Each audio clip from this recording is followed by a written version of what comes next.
ইমাম আহমদ ইবনে হাম্বল রাহমাতুল্লাহি আলাইহি হাদিসের রাজপথের এক অমর নক্ষত্র। তিনি শুধু একজন ইমামই নন, বরং একজন সংগ্রামী হাদিসবিদ, যিনি তার জীবন উৎসর্গ করেছিলেন রাসূল সাল্লাল্লাহু আলাইহি সাল্লামের বাণী সংরক্ষণে। আসসালামু আলাইকুম ওয়া রাহমাতুল্লাহি ওয়া বারাকাতুহু।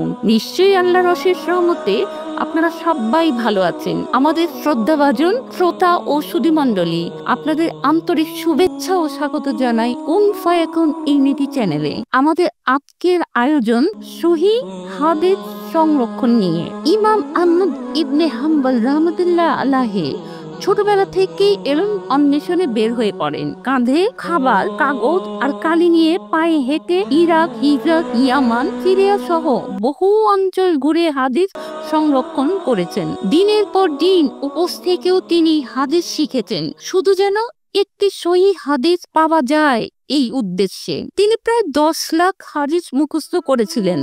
তার বিখ্যাত হাদিস সংকলন মুসনাদ আহমদ, এতে প্রায় 27,000 হাদিস রয়েছে। এটি ইসলামের সবচেয়ে বড় হাদিস সংকলনগুলোর একটি। শুধু জ্ঞান নয়, হক এবং আকীদার উপরও তিনি ছিলেন অটল। খলিফা মামুন কুরআন সৃষ্টি বিষয়ক ভুল আকীদা চাপিয়ে দিতে চাইলে ইমাম আহমদ রাহমাতুল্লাহি আলাইহি বেত্রাঘাত সহ্য করেও বলেছিলেন, কুরআন আল্লাহর কালাম, এটি সৃষ্ট নয়। তিনি বন্দী হলেন, নির্যাতন সহ্য করলেন, কিন্তু সত্য থেকে 1 ইঞ্চিও সরে গেলেন না। ইমাম আহমদ ইবনে হাম্বল আমাদের শিখিয়েছিলেন এর অর্জন সহজ নয়, আর সত্য রক্ষা করতে হলে কষ্ট সহ্য করতেই হয়। আজ আমরা যে সহিহ হাদিসের আলোতে পথ চলি, তার পিছনে আছেন এই মহান ইমামের অশেষ ত্যাগ। আসুন আমরা সহিহ শুদ্ধ হাদিস পড়ি এবং হাদিসের পথে নিজেদের নিয়োজিত করি।